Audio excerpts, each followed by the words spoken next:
Hi, everyone. I'm Monique with MD Consulting. Welcome to my YouTube channel. This video today is a very brief one, but I would like to say a few things about mindfulness in the workplace. Now, I have a live talk show called Leading with Intention, and it is for leaders, giving them plenty of information about how to be more effective in the workplace. One of the topics that was discussed with my guest was mindfulness in the workplace. That show aired live on April 13th, 2023, and my guest was Nita Sweeney. So I'm going to give you a couple of highlights from our conversation, and then I invite you to go to the Voice America Business channel and look up the show Leading with Intention and watch that full episode, because you'll get plenty more pieces of information about how to be more mindful in the workplace.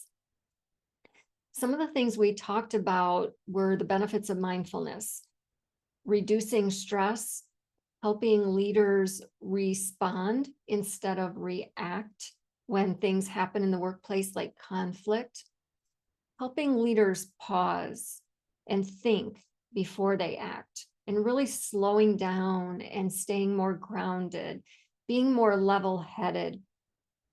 So Nita and I discussed all of this, and she gave a few tips on how to be mindful in the workplace, because many people consider mindfulness to be a place where you go by yourself in a quiet room with no distractions, and you close your eyes and you take some time for yourself to meditate. And meditation is a form of mindfulness, and mindfulness is a form of meditation, but it does not always have to be done the way I just described it. Now, in the workplace, the main point of mindfulness is to notice, to be aware. And the easiest thing to be aware of is your body.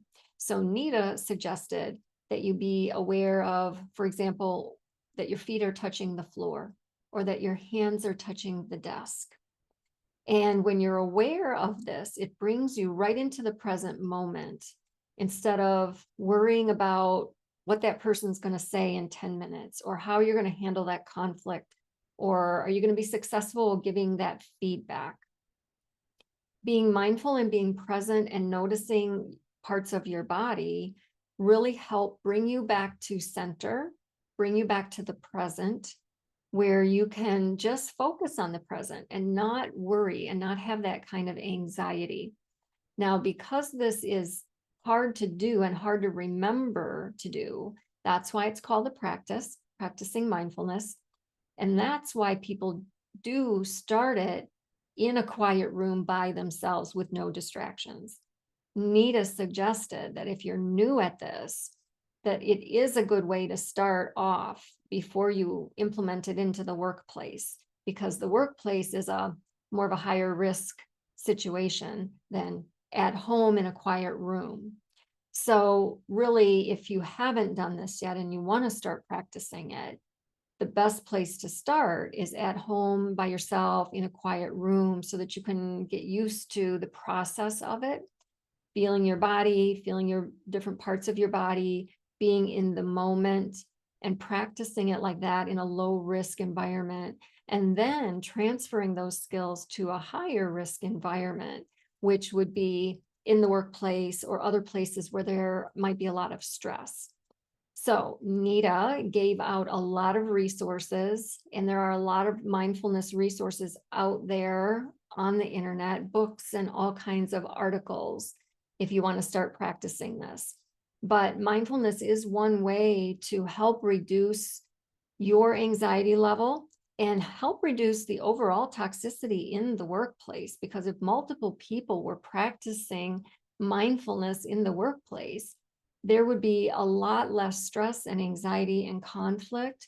People would be more grounded. They would be pausing before they respond to something, so they wouldn't be reacting out of anxiety or fear or anger.